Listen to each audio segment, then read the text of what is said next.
Locked On Seahawks, your daily Seattle Seahawks podcast. Part of the Locked On Podcast Network, your team every day.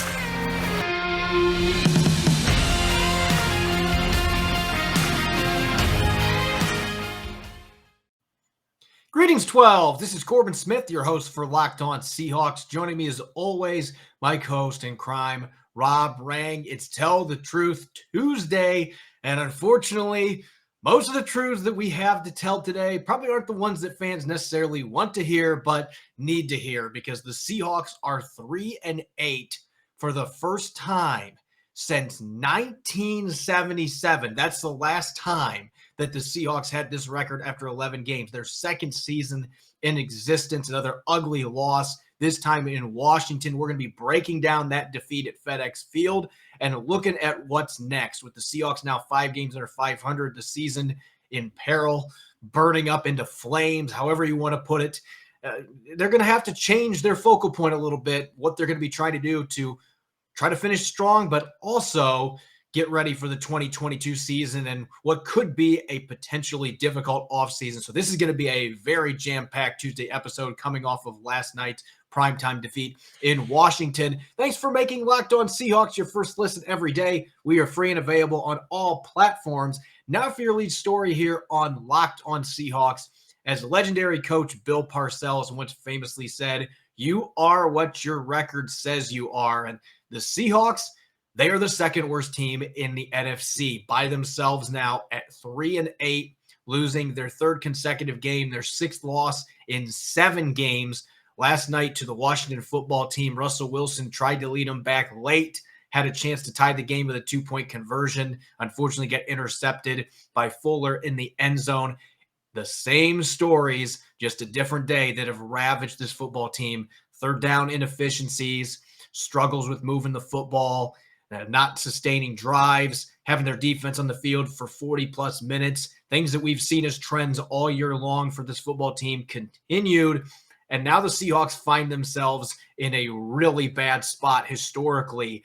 They have only had a 3-8 record or worse 5 times in their existence, Rob. 1976 and 1977, their first 2 years in the league when they were an expansion team.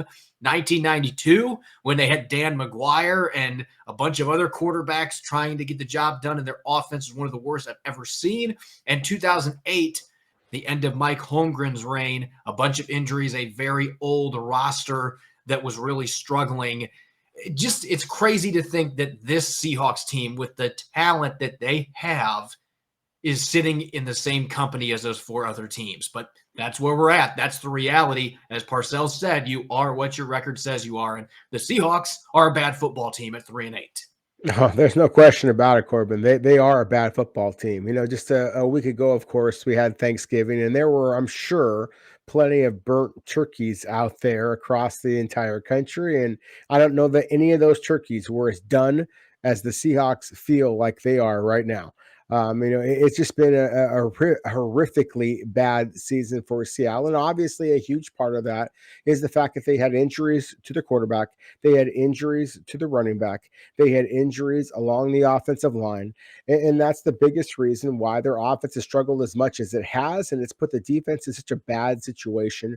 The defense has actually played pretty good football over the last month or so, but you wouldn't know it, because they just simply lack the ability to stop teams on third down, because they're just on the field twice or 3 times as many downs as their offense is on the field. And, it doesn't matter how talented or how tough you are, you're going to get fatigued.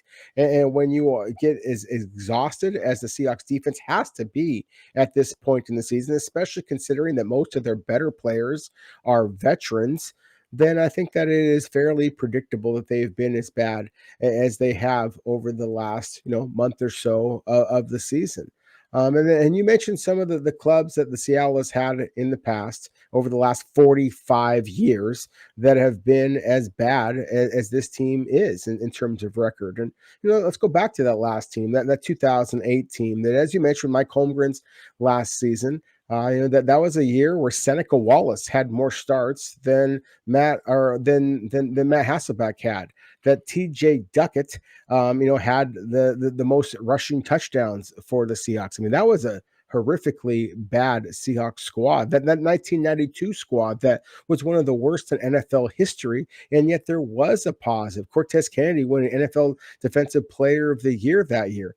I just struggle to find some of the positives of this season that we saw in prior years when the Seahawks struggled this much. And that to me is one of the most concerning things is that, again, this is a veteran squad. This is not a team that has a lot of young talent, and that is young, like a DK Metcalf, for example, is coming off a game where he basically was an afterthought, clearly from Seattle's strategy. And so that is one of the most frustrating things. It doesn't feel like this is a Seahawks team that's young and getting better. It feels like it's old and getting worse. Yeah, you compare this roster to those other four teams. Like I said, 2008, Matt Hasselbeck was nearing the end of his time in Seattle. That was an aging roster that had major attrition over the previous couple years. They had been able to get back to the playoffs, but didn't make the deep Super Bowl run like they did in 2005 because the roster was getting older. They lost some key pieces in free agency. 1992, that team had no business being in contention, despite how well Cortez Kennedy played all season long. The defense was okay on that 92 squad, but their offense, one of the worst I've ever seen. And then the teams in 76 and 77, obviously I was not around when those teams were playing, but it was an expansion team. They had a ton of holes. They were just trying to get started as a new NFL franchise. So the fact that this team that has an all-pro quarterback in Russell Wilson, an all-pro tackle in Dwayne Brown, you've got Bobby Wagner, Jamal Adams, DK Metcalf, Quandre Diggs, Tyler Lockett. I can keep naming the amount of talent that is on this roster. Yes, it's a veteran roster, but it's not like a lot of these guys are over the hill either.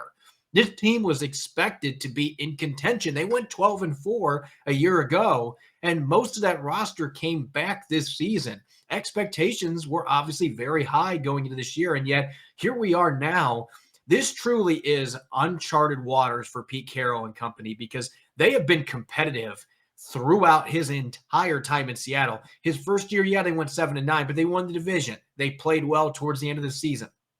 2011, they missed the playoffs and went 7-9 again, but mid-December, they were still in the hunt. They got to 7-7 in mid-December and then lost their last two games, but the momentum was there for them to the next year get to the playoffs, then 2 years later win their first Super Bowl. That was built, a lot of the momentum on that 2011 season when they were able to win a bunch of games in the second half. So every year that Pete Carroll has been on the sidelines, even that 2017 season, they missed the playoffs by one game. They had a chance to make the playoffs in week 17. They were still alive. So they have consistently been in the postseason. And even when they haven't been, they've been in the hunt. That is not going to be the case for this team, even though they're not mathematically eliminated. They just lost all three of their games in the month of November. They're going to go into December now playing meaningless football games in terms of playoff standing, even though they could win their next six and still have a chance to get in. Nothing we've seen suggests that that's going to happen. So this truly is foreign territory for the Seahawks team and for Pete Carroll. And you can just tell yesterday they're going to keep saying the right things, but you can tell Carroll and Wilson and Adams and Wagner, there truly is a feeling of despair, and there's a feeling of being defeated now at this point. When you lose 6 out of 7 games, they're just not used to that happening in Seattle. And so it's perplexing when you consider the talent, but the reality is that they're right now playing for pride. And I thought the way that Wilson said it yesterday fit it best. They are obligated to keep playing hard, but basically he was saying that's what we have to play for now because the playoffs, they're less than 1% now. Their odds of being able to get to the postseason, 5 games are 500. It just seems at this point that this season's officially reached dumpster fire status. And as we'll talk about in the next quarter, it's probably time to start focusing on what's to come in the future rather than just this season with the playoffs now out of the picture. Yeah, I 100% agree. I mean, that's really what it's going to come down to is you now have to evaluate who are the players that you want to keep on the roster, who are the coaches, who are the front office executives that you want to keep in town.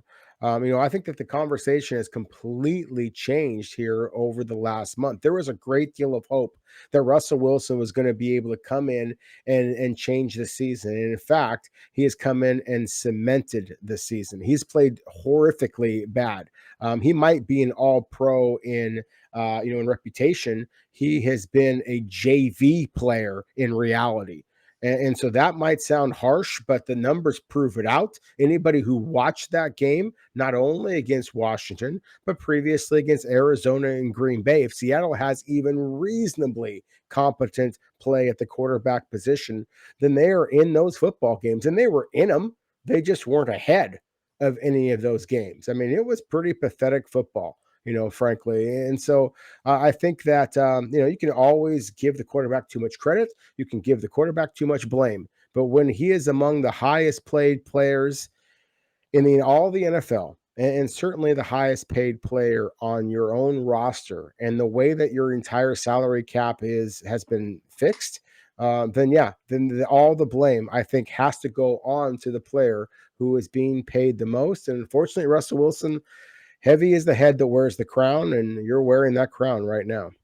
No question about it. We're going to look at some of the young players on the Seahawks roster that now need to be under evaluation for the rest of the season to see where they fit in 2022. But first, a word from our sponsors. In life, we're all bound for different things. With beachbound.com vacations, you could be bound for adventure, bound for passion, bound for discovery, or bound for togetherness, bound for immersion, bound for rejuvenation, or you may be bound for encountering the unexpected. Personally, when I'm in a beach resort, I'm bound to end up at the poolside bar or maybe creating my own taco fight. As long as I'm in good view with a good drink in my hand, I'm as happy as I can be. With beachbound.com, you can find the perfect beach vacation for you no matter what you're looking for. What are you bound for? Visit beachbound.com today. I'd like to be at a beach right now after watching that football game yesterday. Anything to forget about what I saw at FedEx Field. Anyway, we're going to be breaking down that debacle of a football game later in the show. But let's look towards the future, because that's where the Seahawks are at. As we were just discussing, they're 3-8. They still mathematically are in the playoff hunt, but barely. They are on life support in terms of the postseason. They would have to win out and get some help, especially with the fact that they've got a horrific conference record. They've lost now games to Washington, Minnesota, and New Orleans. All three of those teams have beaten them head-to-head and have the tiebreaker. So everything is working against the Seahawks at this point. And again, you can't expect they're going to win their last 6 games with what we have seen on the field, especially last night. So the focus now has to shift. Even though the Seahawks are going to be doing everything they can to win, they want to finish strong and get this season rolling. If they can get close to 500, get some momentum for next year. But I feel like this is one of those cases when you're a 3-8 team, especially the offseason drama that we saw unfold this past spring.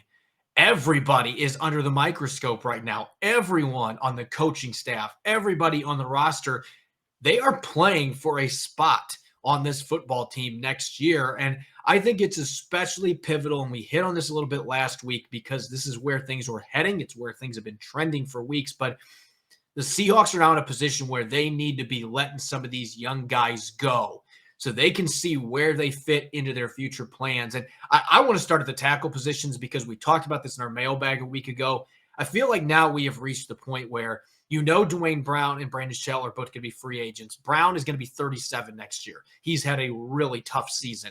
Brandon Shell has been okay, but he hasn't played as well as he did last year. I don't think he's done enough to justify another contract. I know Russell Wilson's going to want the best blockers in front of him, but it feels to me like this is a case where you have to see what Stone Forsythe and Jake Kieran can do, 2 rookie tackles that maybe can be part of your future. You've got some opponents coming up that don't necessarily have great pass rushes either. The Texans, the Detroit Lions, teams like that. Those would be good games. I'm not saying you start Forsythe and Kieran, but mix them in. They've already started to do that a little bit with Kieran because Shell's been banged up. But I think now you start to get Stone Forsythe and Jake Kieran some reps in games because you're not going to the playoffs. this is a great way to assess where those guys are at and give them some reps to be able to develop. They're not going to be able to do that standing on the sideline. That's a really good point. I think that this upcoming game against San Francisco 49ers, you are going up against a defense that's playing really good football right now. And they are ascending. And so maybe this isn't the game to start those young offensive tackles. But I think against the Houston Texans, the Detroit Lions, as you just mentioned, Corbin, I mean, those are two of the weaker pass rushers. And so perhaps that would give you quite the opportunity to assess your young offensive tackles. And I'll just say it like this. If Seattle does not put those two young offensive tackles onto the field, then that's an indictment in itself. That is stating that the Seattle is not seeing much in practice from these two young players. And so, given how much Seattle has struggled, frankly, in being able to assess its own talent, taking basically 2 months into the season before they started featuring an obvious difference maker like a Gerald Everett. The fact that DK Metcalf, arguably the most gifted wide receiver in all of the NFL, doesn't get a single look until the third quarter of this latest game and several other games so far this season in which he has not been featured, then I think that it's questionable whether or not Seattle can assess its own talent, frankly, at this point. But yeah, I do think that it is critical. If the current coaching staff is going to be in place, the current scouting staff, all the way up to the front office is going to be in place, then yeah, Seattle should be evaluating their young talent. And I think that it is important to assess their young offensive tackles, considering how little the two rookies, Stone Forsythe and Jake Curran, as you mentioned, have not had opportunities so far this season. And I think at the skill positions, honestly, when I look at Seattle's roster, it's weird saying this because they do have some veterans like Bobby Wagner on defense that are getting older, but the defense has been playing really good football for the most part for well over a month. It seems like they have the pieces on that side of the ball, and they've got some young guys like Jordan Brooks and Darrell Taylor that are playing a lot of snaps. I feel like that these last 6 games are more on the offensive coaching staff and for the scouting department, your front office evaluating offensive players, because we haven't seen the youth movement on that side of the ball. D. Eskridge has hardly played, did have a catch against Washington last night, but the other target that was thrown to him, Russell Wilson, threw way behind him. Lucky it wasn't intercepted, one of those errant throws that he had. They haven't been able to get Eskridge involved. He missed 7 games with a concussion. These last 6 games are huge for him. You want to see this second-round pick get a lot of touches. You want to emphasize getting him involved in the ground game, on bubble screens. Find ways to use his unique skill set that's different than Tyler Lockett and DK Metcalf. So I think these next 6 games are big for him. And in the backfield, you don't know if Chris Carson's going to play again. You don't know if Rashad Penny is in your plans. I would doubt they're going to re-sign him at this point, but he is going to be cheap. Maybe you could keep a 1-year flyer on him if you really wanted to, but there's a lot of uncertainty at that position. Alex Collins has been solid, but is he your long-term guy at that position? So to me, DJ Dallas and Josh Johnson, who didn't get any offensive snaps in his debut last night, I would like to see those 2 backs get more opportunities these last 6 games and see if you can find a back or 2 that can cement their status as being one of your top backs in 2022, and Colby Parkinson as well. I mean, I can keep going. On offense, there are a number of young guys that they just haven't given many opportunities to, and you would like to see them let those players off their leash a little bit and see what they can do with extended action and more opportunities to get the football in their hands, and see if these guys can get some momentum going into 2022 and be factors next year. I 100% agree with you. You mentioned a lot of names right there. I'm going to mention a couple other ones. And Ethan Postic and Kyle Fuller. Step up, gentlemen, or step out? I think that the Seahawks have to figure out whether or not they are going to be members of your team moving forward. Certainly, I have not seen reliable starting caliber play from either of them at this point. And, that was one of the reasons why I was among those who was kind of championing this past year's interior offensive line class as being a historic group. And, I was disappointed when Seattle did not take advantage of that. This is a pretty decent interior offensive line class coming up as well. It's not nearly as good at the center position in 2022 than it was in 2021, but I think it is all the more obvious how much of a concern that it is for the Seahawks. And so I would mention those two interior offensive linemen. I would reiterate what you just said about D. Eskridge. I mean, the few opportunities that we've seen from him, he has shown some of the athletic ability. He has not shown the, cognitive ability that you're looking for. I mean, that was a first down that he should have had until he Yep. ran out of bounds a yard short. He has to have a better awareness of where he is on the field if you are expecting him to be a dynamic receiver and a dynamic returner for your football team. And then, as you mentioned, at the running back position, I mean, Alex Collins with his footwork, I mean, he is a highlight reel waiting to happen. But at the same time, he has struggled with injuries himself. Previously, struggled with ball security. The lack of consistent physicality has been a concern. The way that DJ Dallas was bowled over when he was attempting to play in pass protection, I mean, give him credit for some of the big plays he's made as a runner and receiver, but I think it's been pretty clear why Seattle has preferred Travis Homer as being their third down back because of the way that he is a better, more reliable player in pass protection so far. You want to get on the field, you got to be able to pass protect at the running back position. That's just the reality of today's game. And again, this is not a dynamic class at running back either. So all the more critical that Seattle figures out what they've got at those positions before they move forward. On the defensive side of the ball, like you said, I don't see as many young players, and this is more of an indictment, somewhat as an indictment on the way the Seahawks have drafted, but also they have had more young guys that have been featured anyway. Like I said, Jordan Brooks and Darrell Taylor are playing a lot of snaps already, and so that changes things a little bit compared to the offense. But Alton Robinson, I think you got to get him more opportunities, maybe start him at this point. Carlos Dunlap has had a very disappointing season. He's not getting any younger. He's probably not a part of your future plans beyond this season, to be quite frank. So see what Alton Robinson can do with more opportunities. And I'm going to throw the name LJ Collier out there because I didn't think he played well last night in his limited opportunities, but at least try to see if you can get him some snaps and get some momentum going, because maybe then you can move him in the offseason. Right now, you're not going to be able to do anything but release him. And so that might be something where you're just trying to set up some trade value, or maybe the light switch comes on and he has a strong finish, and then maybe in 2022, LJ Collier returns to the rotation. But you're never going to know if he can do that if he's not getting snaps. And so I think that those two guys, these last 6 games, are going to be very important for too, especially considering the inconsistencies that they've had with their pass rush this year. Yeah, again, I agree 100% with you. I mean, I believe that Carlos Dunlap played a critical role in Seattle's defense turning around a year ago.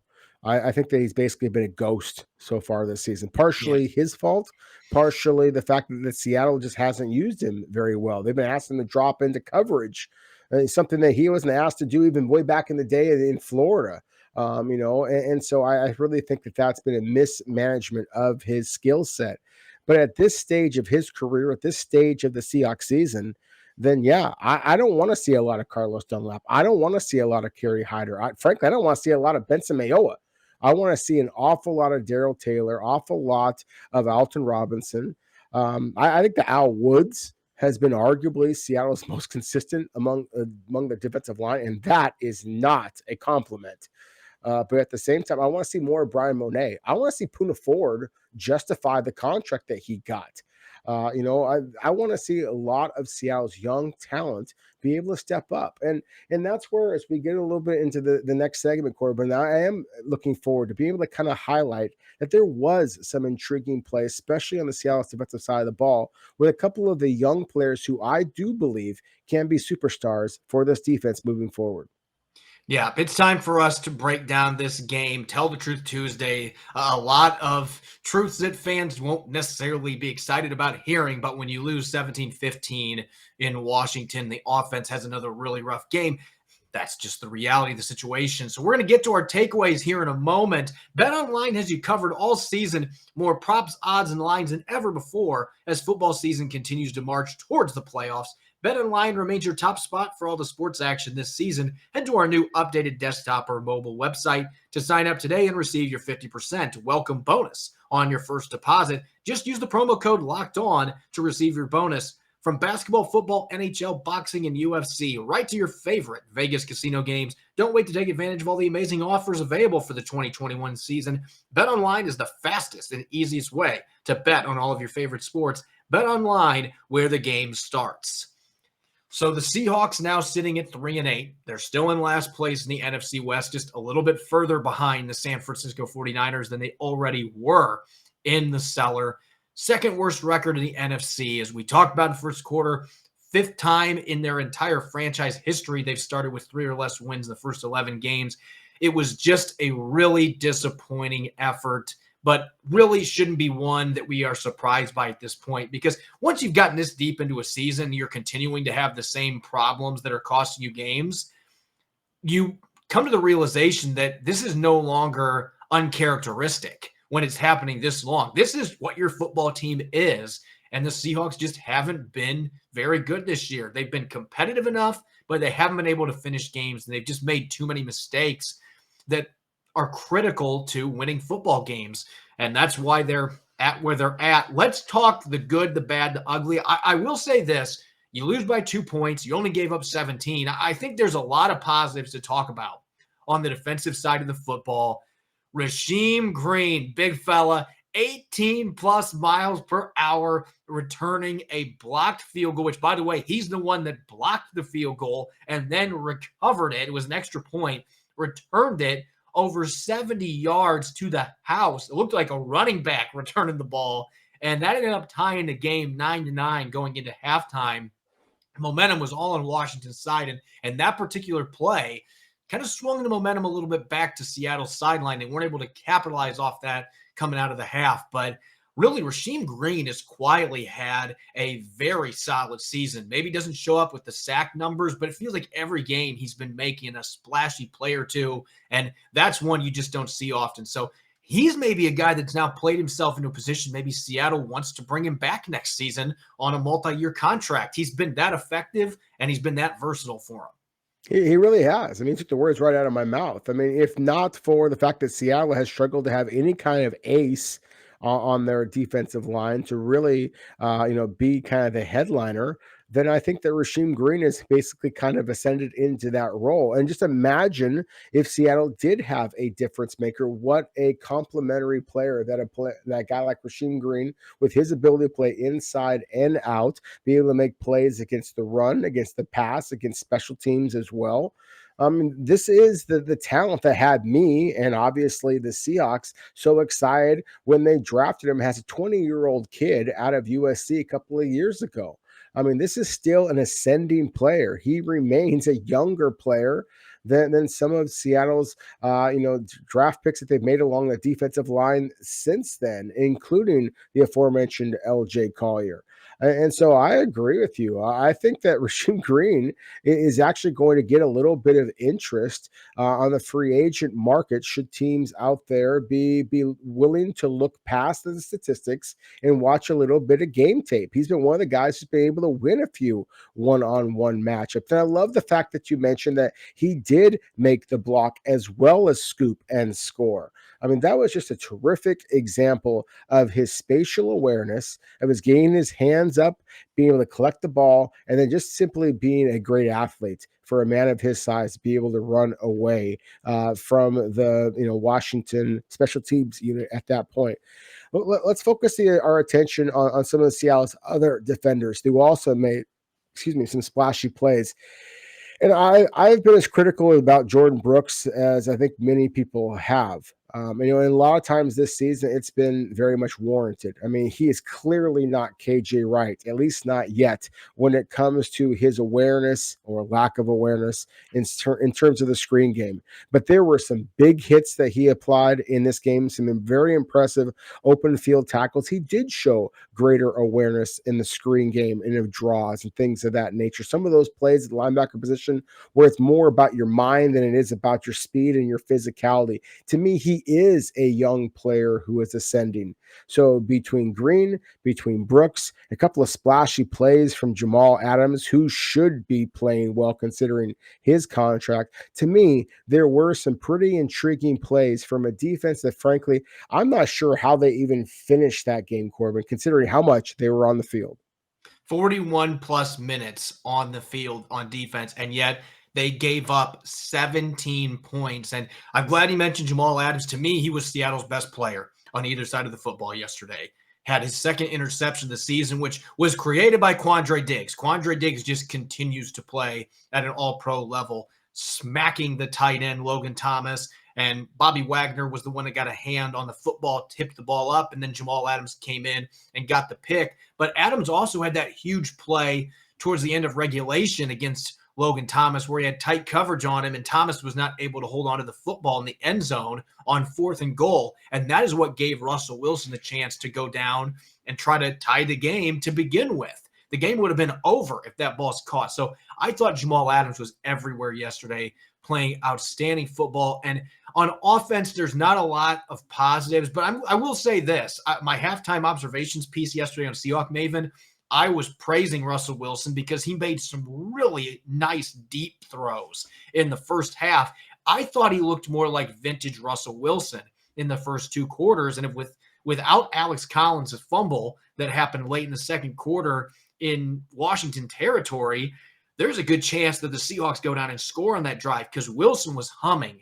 Unfortunately, though, as we saw in the second half, he was not able to maintain that, and he reverted back to how he played in Green Bay and against Arizona, and the offense just couldn't get anything moving for most of the second half. Yeah, that's the thing. If we're going to focus in on some of the bad, I think that we have to focus in on Russell Wilson. Maybe we should even save him till the ugly, because while he did have some impressive plays at times, you're not paying him as much as Seattle is paying him to be good at times. You want him to be consistent, and that's the thing, is that one of the areas in which Seattle, I think, has been very consistent so far this season has been on special teams.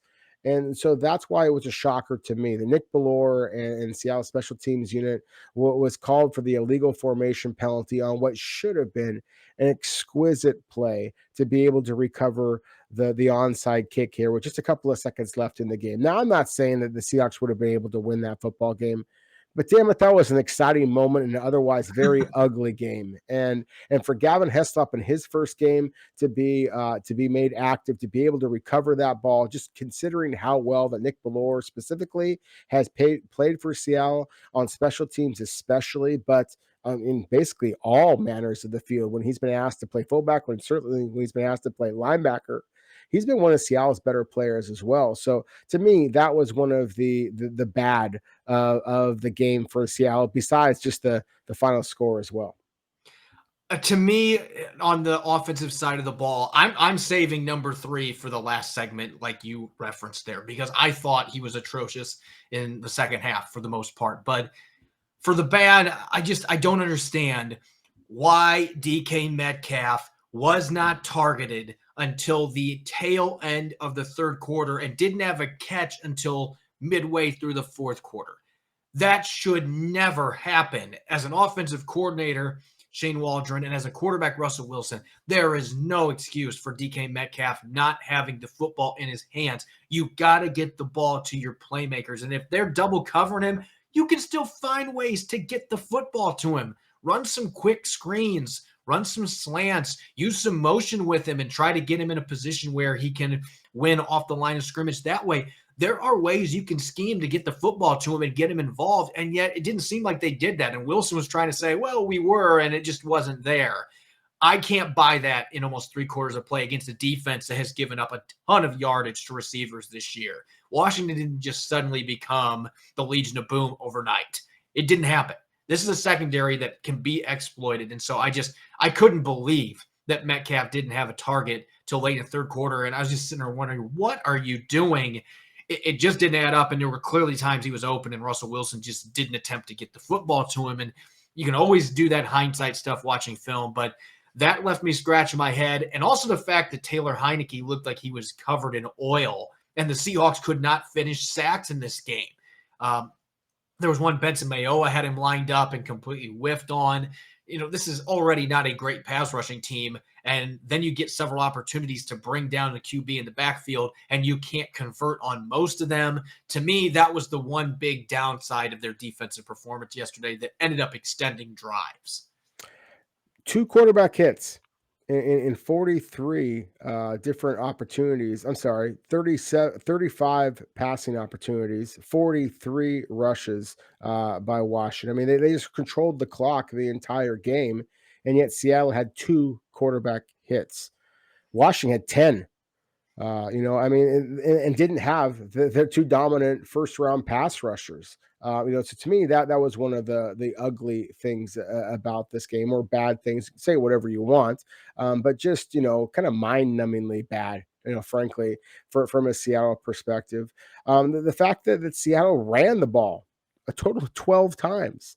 I mean, I don't know. Maybe that's my public school math here being put on display, but 12 times in 4 quarters, that's an average of 3 attempts per quarter running the football. I mean, my goodness, that is just truly a lack of commitment to the running game. And considering that is one of the things that Pete Carroll preached all off season long, and Seattle's inability to run the football with any type of consistency, any type of want to, is just horrifically bad.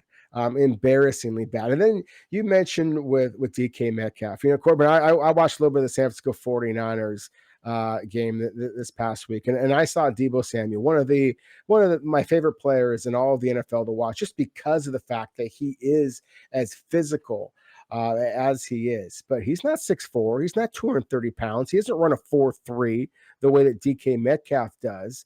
And so, considering how creative the 49ers use Deebo Samuel and the lack of creativity that the Seahawks use with, again, the receiver who I at least believe is very much in contention to be the most physically gifted wide receiver in the NFL, the most physically gifted wide receiver in this franchise's history, and Seattle cannot manufacture a touch for him, to me, again, that's a fireable offense. Yeah, that really goes back to the offensive coordinator. You got to find ways to scheme your receiver open. Obviously, Wilson could have thrown the ball to him some and chose not to. But it just doesn't seem like they are finding creative ways to be able to get the ball in his hands early. And this has happened a couple times this year where he's gone long stretches where they haven't targeted him. And he's just too darn good of a player for that to be happening. And you can't just say, oh, defense are taking him away.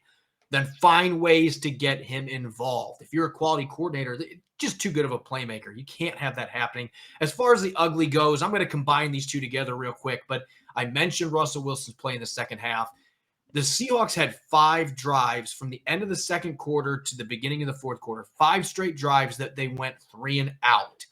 And there were numerous plays that Russell Wilson couldn't get on top of the football and airmailed throws. He had a couple times he did that to Gerald Everett in this game alone.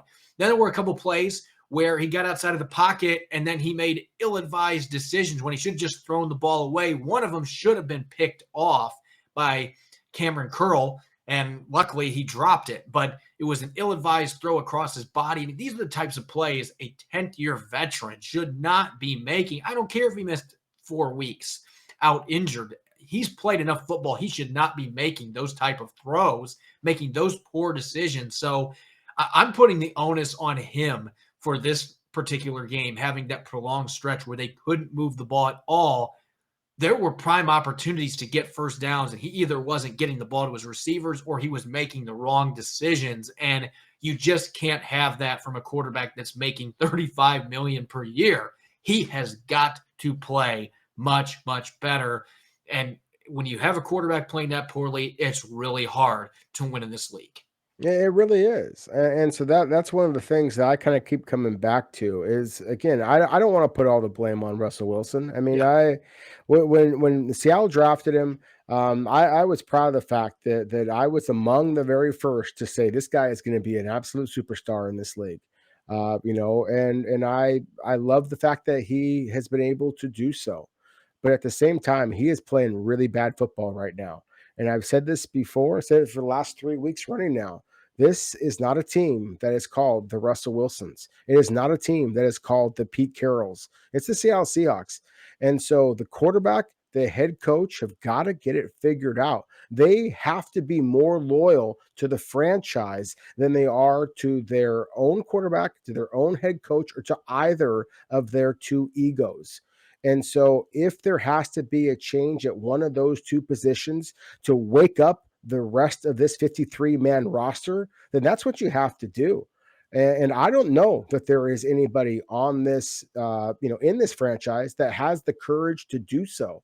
That's going to be a fascinating conversation as we go through these upcoming 6 games. But if the Seahawks finish with 6 consecutive losses, then it might just make its decision in its own. Well, if that happens, I think you're going to see the entire cupboard completely cleaned. I think they'll find ways to win at least a few of these remaining 6 games. But if they don't win another game the rest of this year, then I think you reach fire sale status. But hopefully we won't have to approach that topic. But the way that they're playing right now, you can't rule anything out. Thanks for making Locked On Seahawks your first listen every day. Now make your second listen the Locked On Bets podcast, your daily one-stop shop for all your gambling needs. Locked On Bets is hosted by your boy Q with expert analysis and insight from Lee Sterling. You can follow me on Twitter at Corbin Smith NFL. You can follow Rob at Rob Rang. Make sure to check out the Locked On Seahawks podcast on Apple Podcasts, Google Podcasts, and the all-new Odyssey app. That's AUDACY. Coming up on our Wednesday show, we're going to be back to our regular programming, get another divisional game coming up against the 49ers in Week 13. We'll be revisiting key matchups to watch as these two bitter rivals get together at Lumen Field. You won't want to miss it. Enjoy the rest of your Tuesday. Thanks for listening. Go Hawks.